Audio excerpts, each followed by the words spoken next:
오신 여러분들을 주님의 이름으로 환영하고 축복합니다. 우크라이나에서 전쟁이 일어난 것처럼 나라의 전쟁이나 엄청난 재난이 닥치게 되면 가장 중요한 역할을 해야 될 사람이 누구입니까? 당연히 그 나라의 지도자들입니다.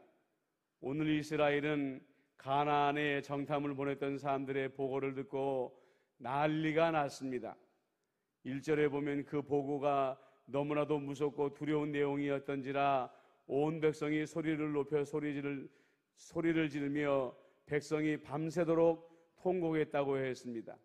그리고 여기서 말하기를 여기서 죽느니 새로운 지도자를 뽑아 애굽으로 돌아가자 소리질렀다고 합니다. 자, 여기서 중심을 잡아줘야 될 지도자는 당연히 모세였습니다. 아론이었습니다. 그런데 오늘 말씀에 보면 이 두 사람은 아무것도 하지 못한 채로 땅바닥에 엎드려 버렸다고 했습니다. 얼마나 부끄러운 모습입니까? 백성들을 진정시키고 백성들을 안정시켜야 될 지도자들이 모든 것을 포기하고 땅바닥에 나도 모르겠다 하고 엎드려 버렸으니까 말입니다. 이 얼마나 부끄러운 모습입니까?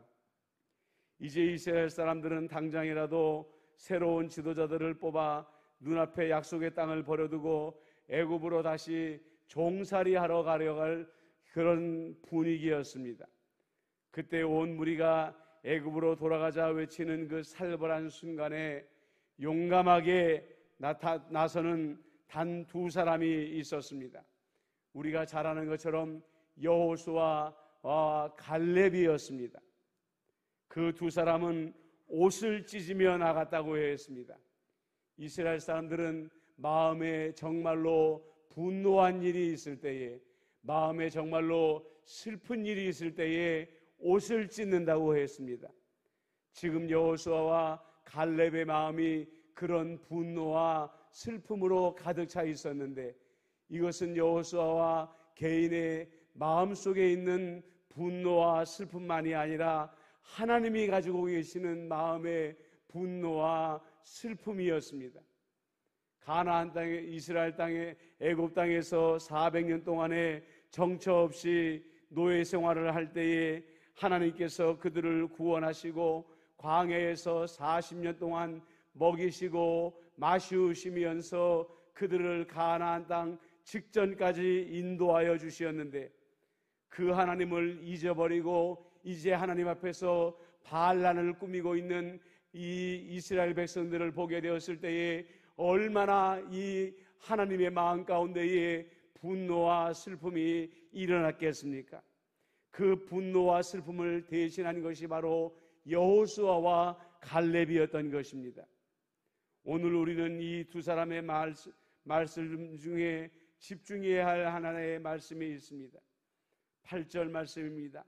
여호와께서 우리를 기뻐하시면 우리를 그 땅으로 인도하여 들이시고, 나머지 10명의 정탐꾼들과 이스라엘 백성들이 보고 있는 것은 그 땅의 사람들이었습니다. 높은 성벽과 무서운 무기였습니다. 그러나 여호수아와 갈렙이 보고 있는 것은 환경과 사람이 아니었습니다. 여호와 하나님이었습니다. 이스라엘의 무기는 창도 아니고 칼도 아니었습니다. 바로 하나님이었습니다. 그렇기 때문에 여호와께서 우리를 기뻐하시면 모든 문제가 해결되어진다고 부르짖고 있는 것입니다. 하나님께서 우리를 기뻐하시는 일은 어떤 일입니까? 먼저 방금 말씀드린 대로 고난과 재난이 닥쳐왔을 때 환경과 원수들의 강력함을 보고 있는 것이 아니라 하나님을 바라보는 것입니다. 하나님을 바라보는 것은 무엇을 의미하는 것입니까? 하나님의 능력을 인정하는 것입니다. 하나님께서 내가 처한 문제보다, 나를 공격하는 원수보다 강력하다는 것을 인정하는 것이고 신뢰하는 것입니다. 이것이 하나님을 기쁘게 해드리는 것입니다. 시편 40편 16절에 보니까 주를 찾는 자는 다 주 안에서 즐거워하고 기뻐하게 하시며 주의 구원을 사랑하는 자는 항상 말하기를 여호와는 위대하시다 하게 하소서, 이렇게 말씀하고 있는 것을 보게 됩니다. 그렇습니다. 똑같은 환경에 던져졌을 때에도 주님을 찾는 사람들이 있습니다.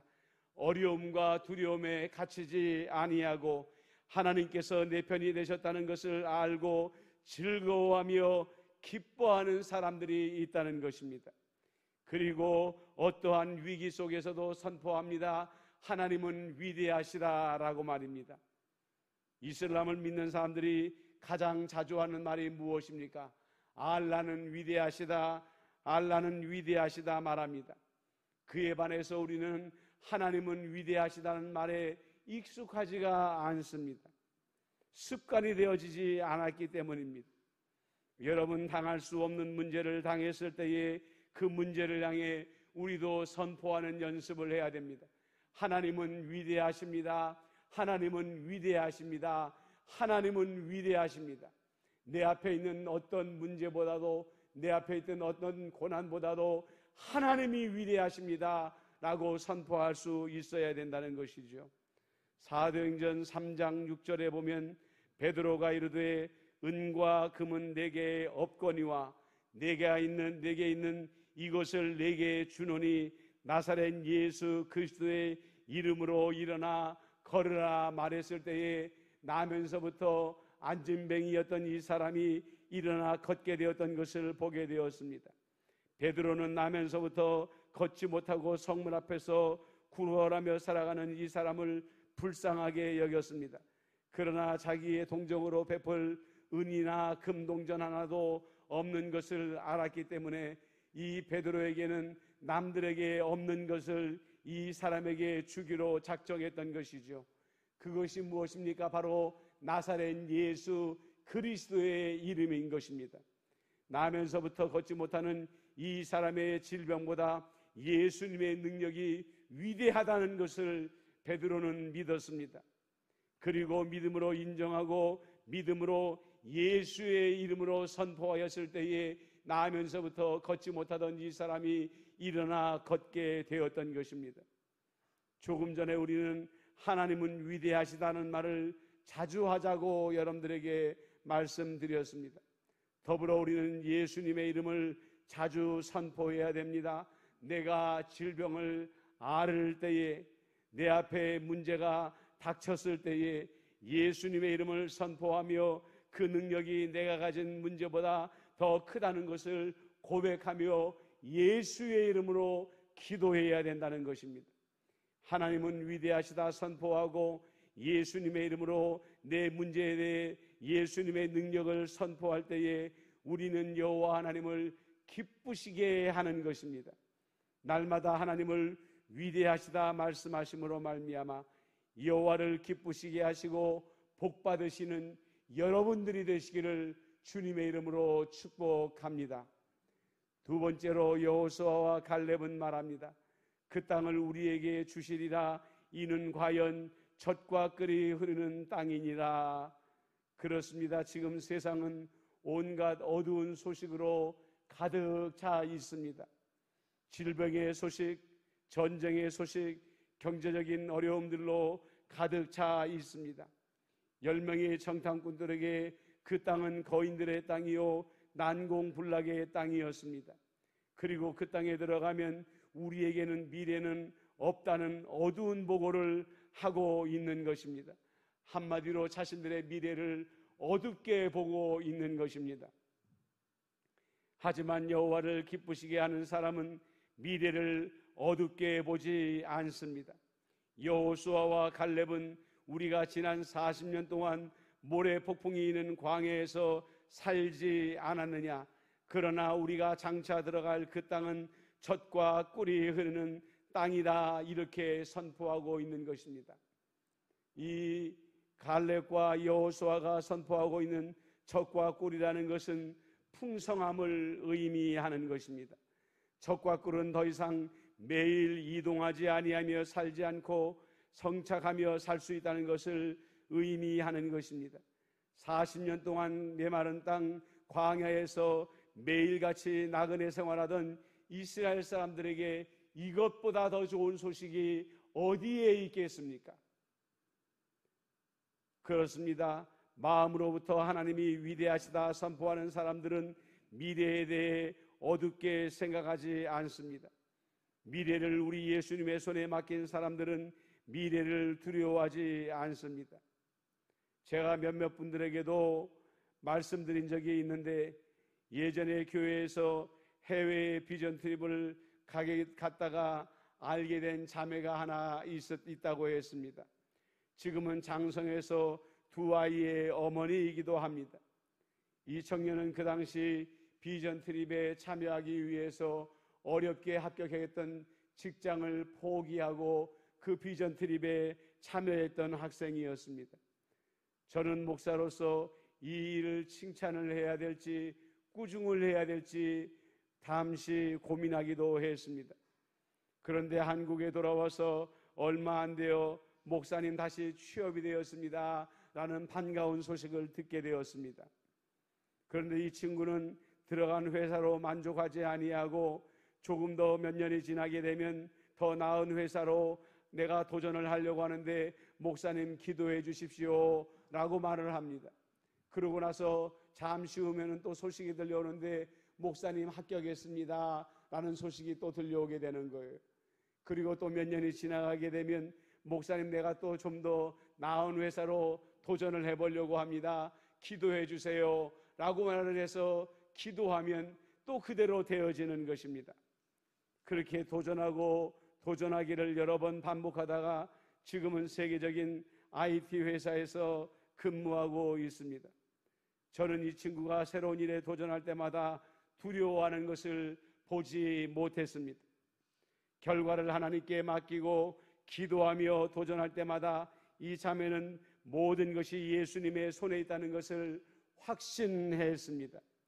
그리고 그 길은 언제든지 자기에게 가장 좋은 길이 될 것이라는 것을 확신했던 것입니다. 그렇기 때문에 이 자매는 미래를 단 한 번도 어둡게 생각한 적이 없습니다. 부정적으로 생각한 적이 없었던 것입니다. 미래에 대하여 우리 주님께서 주님의 자녀에게 항상 좋은 길로 인도하신 것을 확신했기 때문인 것입니다. 예레미야 31장 7절 말씀에 보면 이런 말씀이 나옵니다. 너의 장래에 소망이 있을 것이라. 너의 자녀가 자기들의 지경으로 돌아오리라. 여호와의 말씀이니라. 그렇습니다. 예레미야는 이스라엘이 바벨론에게 전쟁에 패하게 되고 포로로 끌려가게 될 것을 알고 있었습니다. 그러나 그들이 아무리 절망 가운데 던져지게 된다 할지라도 하나님은 이스라엘 백성들에게 말합니다. 너의 장래에 소망이 있을 것이라. 너의 자녀가 자기들의 지경으로 돌아오게 되리라. 그렇습니다. 예수 믿는 사람들에게 고난의 때가 있을 수가 있습니다. 어려움의 때가 있을 수가 있습니다. 눈물 골짜기를 통과하고 사망의 음침한 골짜기도 통과할 때가 있을 거라는 것이죠. 그러나 하나님은 말씀하십니다. 너희에게는 소망이 있을 것이다. 너희 장래에게는 소망이 있을 것이다. 하나님께서 그렇게 말씀하신다는 것입니다. 조금 전에 말씀을 드렸던 그 자매 역시 여기서 언급하지 아니한 어려운 일들도 중간중간에 있었습니다. 그러나 여러분들에게 여러 번 말씀드린 것처럼 그리스도인들에게 고난은 결과가 아니라 과정이라고 항상 여러분들에게 말씀을 드렸습니다. 고난을 통과할 때에 앞이 보이지 않을 때에 마음속에 우리 예수님을 생각하면서 다짐하고 다짐하십시오. 지금은 내가 고난 가운데 있으나 나의 내일은 젖과 꿀이 흐르는 땅이 될 것입니다. 내 자녀가 지금은 고난 가운데 있으나 내 자녀의 미래는 젖과 꿀이 흐르는 땅이 될 것입니다. 나의 자손들의 장래도 젖과 꿀이 흐르는 땅이 될 것입니다. 스스로를 축복하시고 자녀와 자손들을 축복하시는 여러분들이 되시기를 주님의 이름으로 부탁을 드립니다. 그리고 마지막으로 여호수아와 갈렙은 그들에게 말합니다. 9절입니다. 다만 여호와를 거역하지는 말라. 또 그 땅 백성을 두려워하지 말라. 그들은 우리의 먹이라. 그들의 보호자는 그들에게서 떠나갔고 여호와는 우리와 함께 하시느니라. 그들을 두려워하지 말라. 여기에서 이스라엘 백성들이 거역하는 것이 무엇입니까? 바로 가나안 땅으로 들어가지 않고 애굽으로 돌이키는 것입니다. 우리가 잘 아는 것처럼 죄의 원어의 의미가 어디에 있습니까? 화살을 쏘았는데 그 관역을 향하여 날아가지 아니하고 빗나간다라는 것이 죄의 원어의 의미라고 했습니다.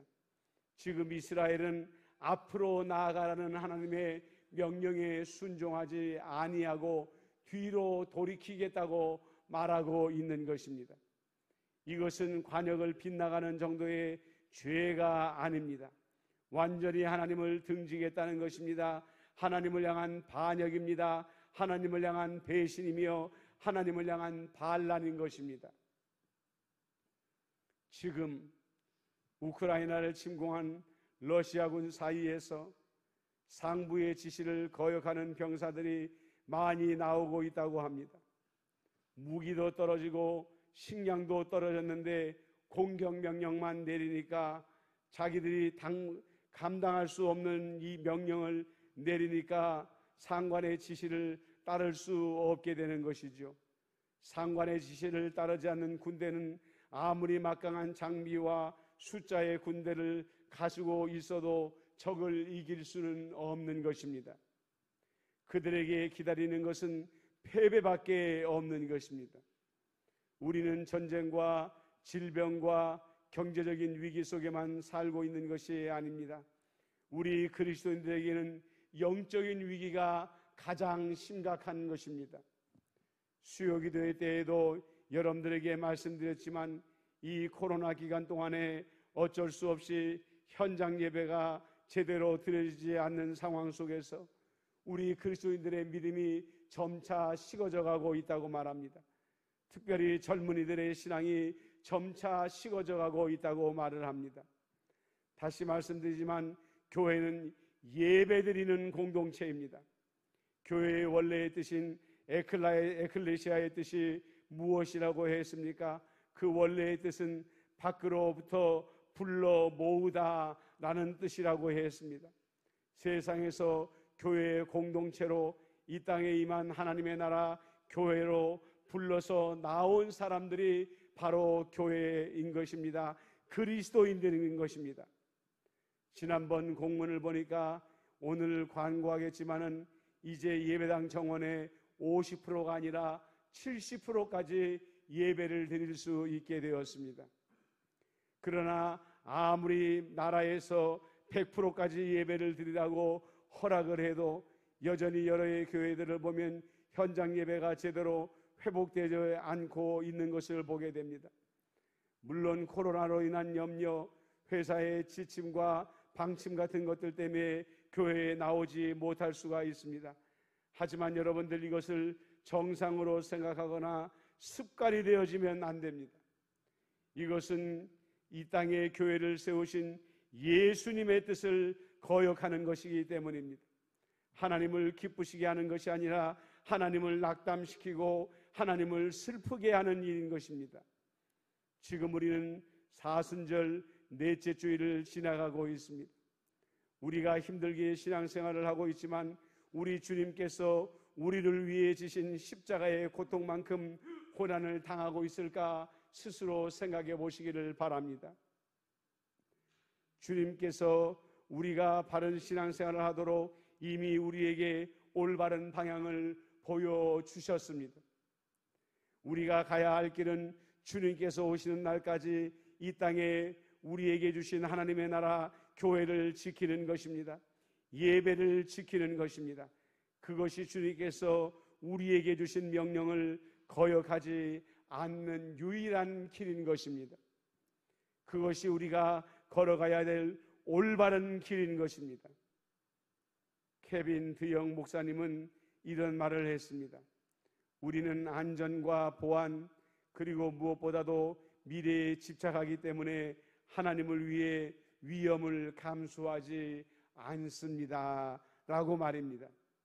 우리는 안전과 보안 그리고 무엇보다도 미래에 집착하기 때문에 하나님을 위해 위험을 감수하지 않습니다. 우리의 생각에 이렇게 하는 것이 더 안전한 것 같으니까, 덜 위험한 것 같고 내게 손해가 될 것까지 않으니까 하나님을 위해 위험을 감수하려고 하지 않는다고 말을 하고 있는 것입니다. 여러분, 신앙생활은 일종의 모험과도 같은 것입니다. 모험에는 위험의 요소가 없을 수 있겠습니까? 그러나 이 모험의 끝은, 위험을 감수하는 모험의 끝은 승리라는 것을 믿는 것이 바로 믿음인 것입니다. 여호와께서 기뻐하시는 일이기 때문인 것입니다. 말씀을 마칩니다. 사랑하는 성도 여러분, 환경을 바라보지 마십시오. 환경을 바라보며 두려운 미래를 생각하지 마십시오. 여러분, 우리에게 하나님께서 주신 말씀을 거역하지 마십시오. 우리는 다만 여호와를 기쁘시게 하면 승리가 우리를 기다리고 있다는 사실을 여러분들 마음 가운데 확신하시기를 주님의 이름으로 부탁을 드립니다. 그러므로 말미암아 나는 여호와는 위대하시다, 주님은 위대하시다 선포하시면서 여호와를 기쁘시게 하는 여러분들이 되어주시기를 우리 주님의 이름으로 축복합니다. 아멘. 기도하겠습니다.